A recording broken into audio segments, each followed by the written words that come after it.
Hey everyone, today we shall look at the web notification API, the browser way of sending alerts just like your phone show notification even when you are not actively using an app.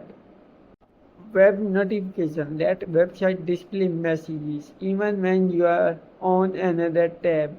They are useful for chat apps, email alerts, or reminding users of something important. But just like apps, they ask for permission first.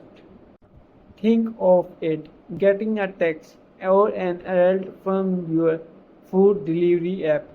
It pop up for a few seconds to get your attention even if the browser is minimized. Here's a simple code.